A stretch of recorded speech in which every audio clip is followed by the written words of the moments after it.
Welcome to day 7, everybody. It's 31 days of favor. We officially just crossed the first week of this wisdom training that we are doing to kick off 2020. I want you to make sure that you are commenting in the live chat so that if you have any questions or any comments or anything that jumps out or pops out at you during the reading of the chapters or anything that I say, just write a little comment. I want to hear from you. I want to interact with you. And on today's reading, we're in chapter 7 of Proverbs, and we are going to tackle a subject that Solomon repeats or continues to keep reiterating throughout the Proverbs, and that's the subject of seduction, lust, and when we read verse 4 of Proverbs 7, Solomon writes to us, "Say to wisdom, you are my sister, and call understanding your nearest kin, that they may keep you from the immoral woman, from the seductress who flatters with her words." Okay, and when we stop right there, I don't want to go too deep into whatever else he writes, but here it is once again, Solomon reminding us that we ought to value wisdom, and he says that we ought to he personifies wisdom again and tells us that wisdom is supposed to be like a sister to us, and then he parallels wisdom and her being us like family or kin to us to the seductress or the immoral woman. Now, this, when we think about seduction, there's different types of seduction. The Bible talks about not just sexual seduction. It talks about seducing spirits and doctrines of demons, for example, in 2 Timothy, in which these are spirits that will try to cause you to err. And the word seduce simply means to lead astray. It means to lead astray. It means to cause someone to get off track. And the Bible tells us that that Eve was deceived and Adam was seduced. Meaning that Adam knew what to do, but then he was talked out of doing the right thing. And so what a seductress does is a seductress hides their true intentions while trying to get you to do something that you wouldn't normally do. It gets you to go off the track that you know you should be on. And seduction actually works to pull you off the course of wisdom. And so, a lot of times that what we'll find throughout your life is that the enemy is always trying to pull you off track.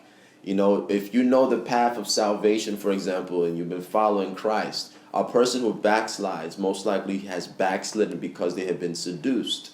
They were going the right way at one point, and then someone talked them into going the wrong way.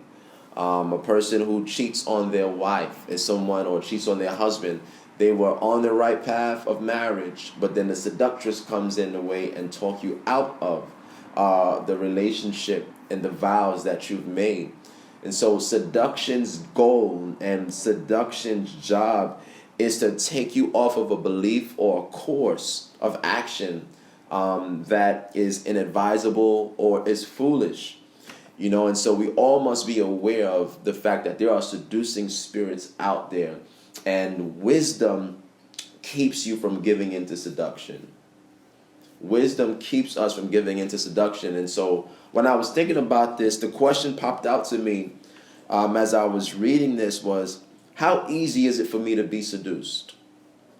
And that's a question that I want you to ask yourself. How easy is it for you to be seduced? Or a question I'll ask is, what makes it easy for a person to be seduced? Why do people give into seduction? Why is it that I can know the right thing to do today? Like in the passage here where we see Solomon, he's giving an example about a young man who was seduced by a seductive and adulterous woman, and the physical seduction um, of this person, this naive young man, gives into it, and then Solomon is just giving warning after warning as to some of the things that we need to look out for. So, for example, he says uh, verse in verse 10, he says, "And there a woman met him with the attire of a prostitute and a crafty heart, and she was loud and rebellious. Her feet would not stay at home. At times she would be outside, at times in the open square, lurking at every corner. And so she caught him and kissed him with an impudent face. And she said to him, I have peace offerings with me. Today I've paid my vow. So I came out to meet you, diligently to seek your face, and I have found you." And so here it is, this woman seducing this man and getting him to leave the paths that he knew he should be on. And so my concern and my caution and my appeal to you is, how easy is it for you to be seduced mentally, for you to be seduced spiritually? How easy is it for you to be seduced sexually? And what makes it easy for a person to be seduced? And so immediately, I wrote this down. For example, one way that people give into seduction is not having direction or having focus.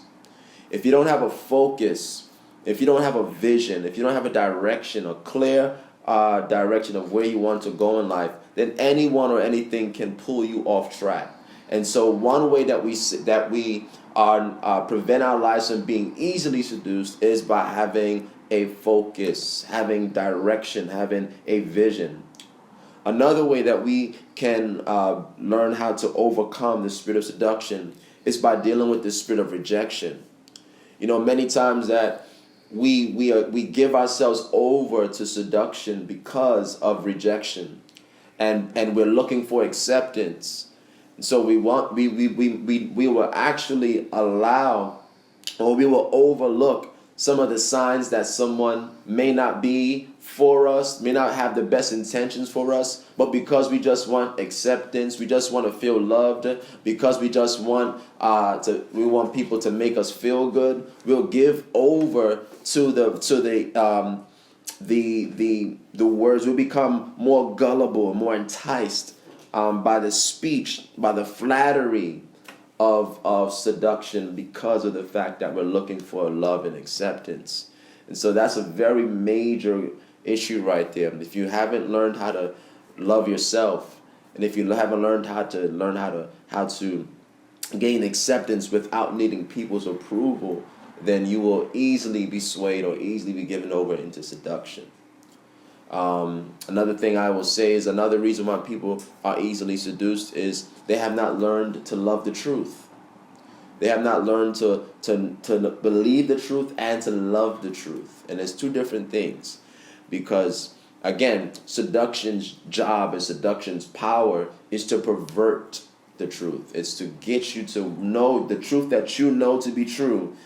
The job of seduction is to enter into your life and hide her goal. The main goal is to get you off track, but it hides that goal by hiding its intentions, and that's for you to not know that I'm gonna agree with you, but for a short while. But in the end, I really want to pull you off track, and that's what Satan did by sliding into the garden and talking to Adam and Eve and making it seem like he was helping them by showing them, hey, if you eat from this tree that God forbid you to eat from, you'll become like God.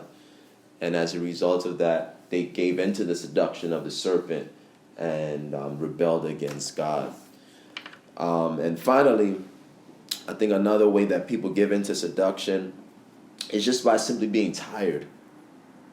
Fatigue and being tired can cause you to give into seduction very easily. Because you let your guards down when you're tired. You're not mentally on alert. You're not mentally on guard. And then sometimes, when you're tired, you're not focused, and you're not processing the scenario at the best of your capacity, and you're able to give into seduction. And so, out of all these things, you can be mentally tired, you can be spiritually tired. There's some Christians who are spiritually tired, and you know what? That's a perfect time for the enemy to come in and to begin to sow some seeds of doubt regarding your walk with God, and to talk you out of your relationship with Christ. And so I want you to just think about that. And again, I want you to ask yourself this question: is it easy for me to be seduced? I'll end with the story of a guy I knew who had a hard time in relationships with women, and he would be in one relationship with one woman, and then a week later another woman would seduce him. He would leave that one relationship and go into a relationship with this next person, and it was like a revolving door. And I had asked him a question. I'm like, why is it that you find yourself going from woman to woman so easy? And then he said to me, he said, I just love women. So I said, well, what does loving women have to do with you being with a different woman every week or every month? And when I asked him that question, it never crossed his mind to think about the fact that to love a woman didn't necessarily mean he had to sleep with them or he'd have to be with them. And I told him I was making a connection between the fact that he had no consistency, no stability in his life, because of the fact that he was just so. I said, what you're looking for in these women, and you're allowing yourself to be seduced so easily, is that you think that love is sex, and you think that love is pleasing these women. But I said, in the end, you're destroying your own life. So I said, that means that you really don't love yourself, and you're looking for something else in another person. And by having this conversation, he began to recognize that he was not walking in wisdom, and that his desire for pleasure was actually based on his desire to gain love from someone else. And church, you got to love yourself. And that's what Christ teaches us. That's what the Father wants from us. And if you learn to love yourself, you will not be seduced by the adulterous woman. And so I'm going to end right there for day 7. I want you to go into this chapter, and I want you to spend some time there. Just ask yourself that question. What makes it easy for me to be seduced, and how do I actually learn how to develop the wisdom that I need in order to say no to seduction. That any voice, any spirit, anything that tries to pull me off course to what I know is the right decision for my life. So I see you in day 8. And I want to remind you, make sure that you click the subscribe button and the little bell, the notification bell, so that you can continue to be updated and get the notifications every single time we post a new video. We got about 3 more weeks to go, so I'll see you on tomorrow.